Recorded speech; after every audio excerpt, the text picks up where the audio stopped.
I shake my head a lot of times saying, how did I get this lucky? If I die tomorrow, man, I've had a good time. Diving on a big shipwreck full of jeeps and tractors and tanks and stuff. Diving in the Sulu Sea in the Philippines, and diving in Indonesia on some coral reefs, and diving in Baja, and diving in Socorro down in the south of Baja, and I've had a great time. I've got up underneath a manta ray the size of a garage door, hit him on the belly, and he goes, "Oh, that feels good." Not many people do that. Not many people in the history of the world have done that. I feel very blessed, very, that I was able to do things like that. Well, I got certified in 1964.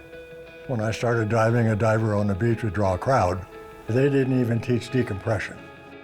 You can't get bent on a tank of air, so don't worry about it. So I had to learn decompression with the Navy diving manual. In about '68, I think it was, when I bought my first Nikonis, and my world turned upside down. And then I was in it. And I went for, I would say, easily 10 years with nothing on my mind besides taking pictures underwater.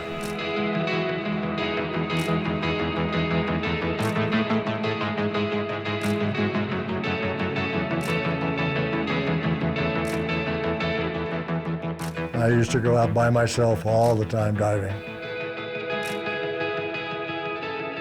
And you can see stuff that other people would shoot and say, damn, I want to be able to do that.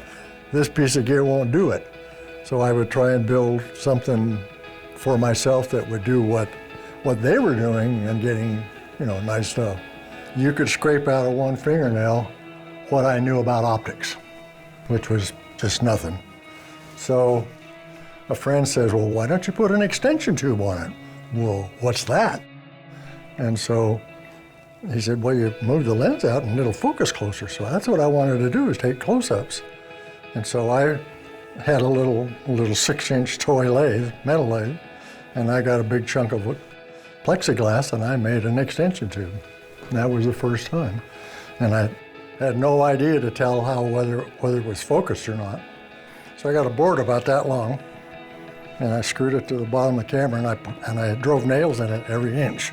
I got a hold of an old camera, I cut a hole in the back, glued a piece of plexiglass on it, put a piece of ground glass on the focal plane.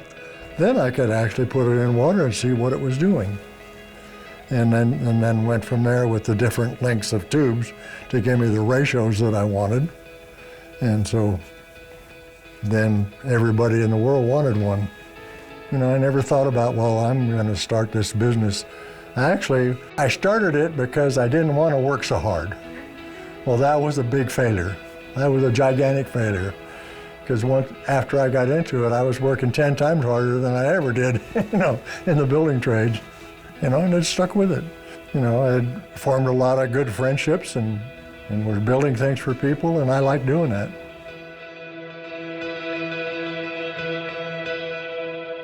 I was 65, so I was ready, and I gave him my opinion on how to run machines and how to cut things on the saws and stuff like that.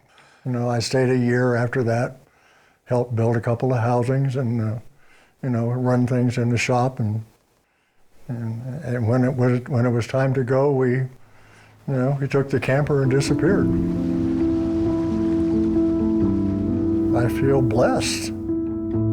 I spent 15 years as a linoleum layer, putting people's kitchen floors in.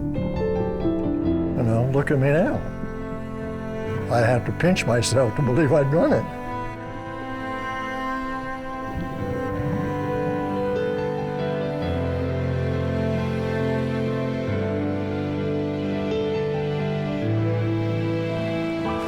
Man, I've had a good time. I've had a great time. It's been an adventurous life for me.